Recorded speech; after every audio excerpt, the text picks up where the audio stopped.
Once upon a time, I drank bone broth every day for 6 months.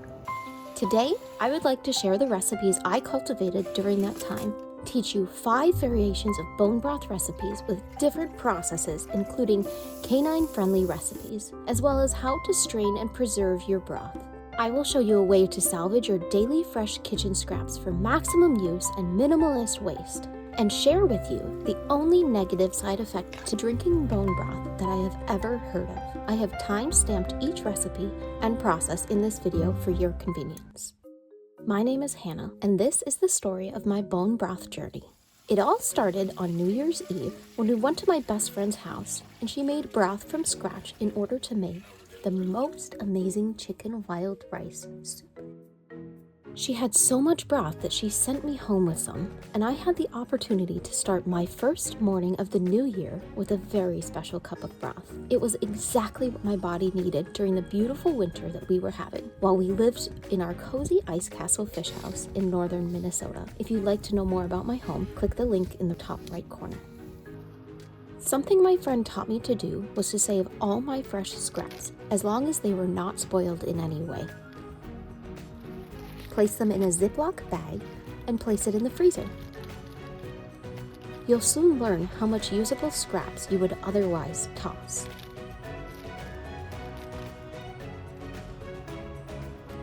Did you know the most nutrient-dense part of an onion is actually the outermost layers that most people peel off and don't use? Keep in mind there are certain parts of certain vegetables that you should not consume. Doing some simple research anytime you question anything is always advised.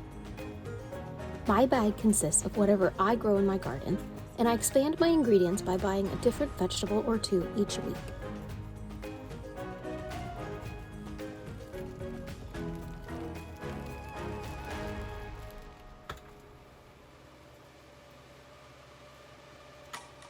Welcome to my first recipe. If you jumped here with a timestamp, check out the first stamp about saving your kitchen scraps.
I simmered this first recipe all day long. Some recipes say to cook chicken bones anywhere from 6 to 48 hours, but after my personal experience and all my research, I now simmer chicken for no longer than 3 hours. Stick around to hear the only negative side effect of long-cooked bone broth that I've ever heard of.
When it comes to straining, let the broth cool completely.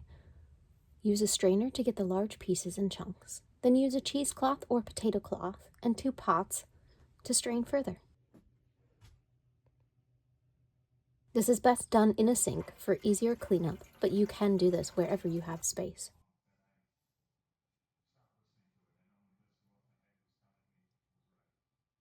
I use the handles on the pots to help wrap my cloth for easy straining. The worst thing is when your cloth falls through and you lose your strain.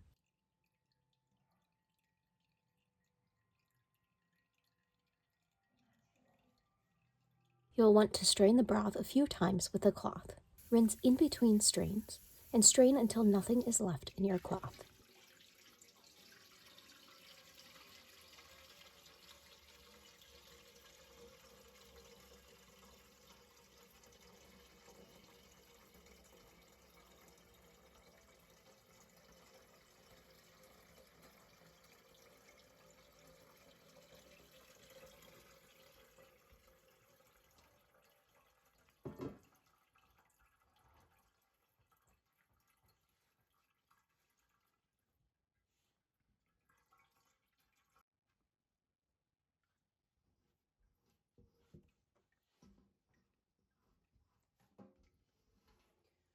To preserve your broth by pressure canning, fill clean jars leaving 1 inch or so of space. Wipe the rims with white vinegar. Place boiled lids on the jars.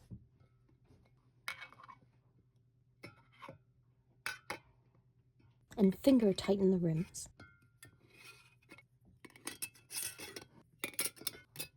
Place the jars in the pressure cooker.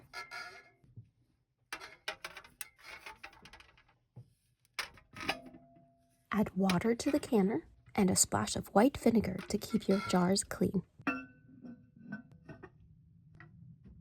Lock the lid according to manufacturer instructions.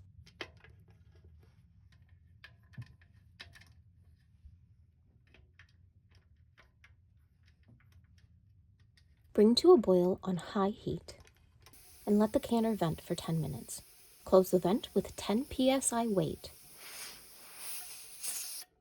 and manage the temperature in order to process the quart jars at 10 psi for 25 minutes and pint jars for 20 minutes. Allow the canner to cool completely and pressure to relieve itself before lifting the weight and opening the canner, or you stand the chance to burst some jars from the pressure change. Remember to label and date your jars before storing in a cool, dark place.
Making chicken broth completely from scratch is on a whole nother level of patience and satisfaction.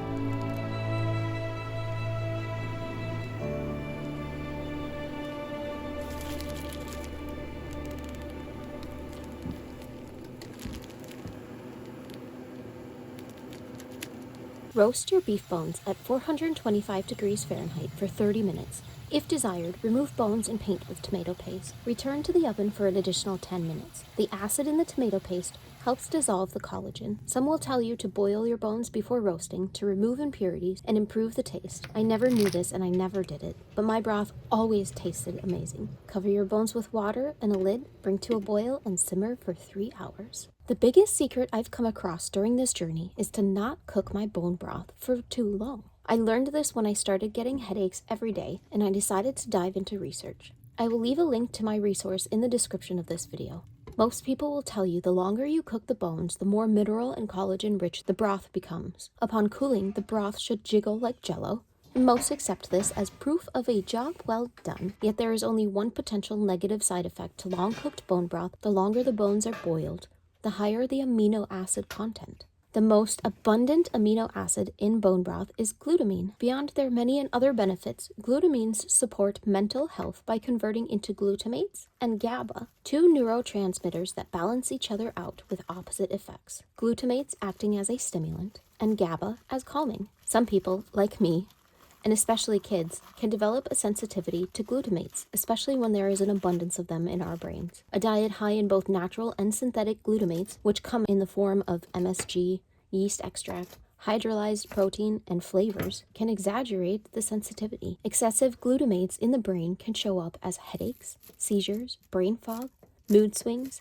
tics, hyperactivity, autism spectrum, and severe gut issues. Anyone with such sensitivities should avoid long-cooked bone broth. If you can eliminate processed foods while incorporating a gut healing protocol, with time, your body will be able to tolerate longer cooked bone broth and other natural sources of glutamates. For chicken bone broth, cook 1 to 3 hours. For beef, lamb, bison, boil your bones for 2 to 4 hours.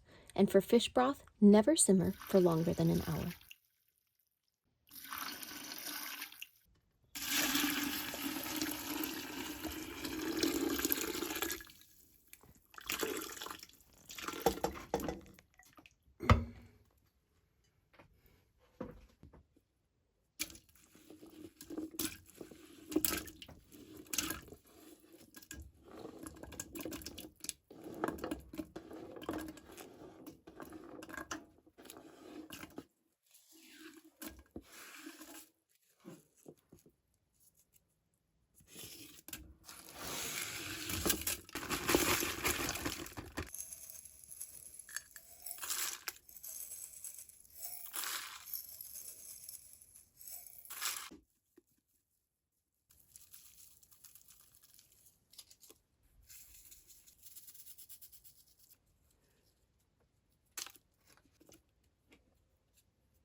During the times when you have an abundance of something, may I suggest finding a friend that has an abundance of something else and do a social trade-off with them and enjoy your abundance together.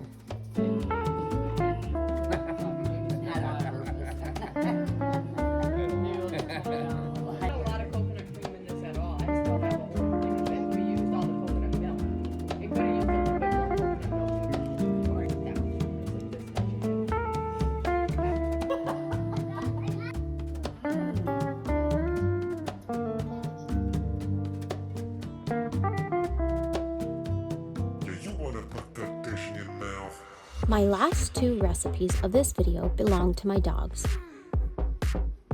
I am blessed to have dogs that love to eat fresh things, but for those that have canines that are strictly meat lovers, this next recipe is for you.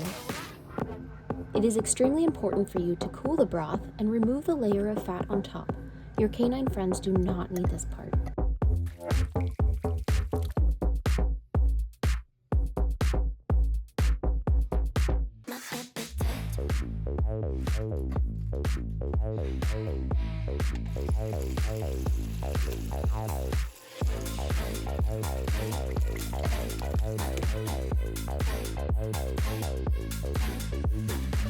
Be sure to research any other ingredients you decide to add, that they are safe for your canine to consume. Even your feline friends will be asking for some.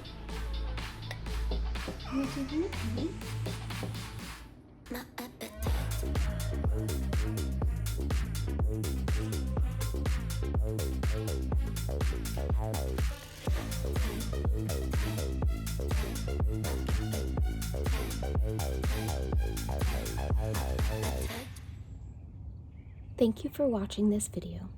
I hope you learned something new and that maybe I inspired you to make some bone broth, whether you've made it before or not.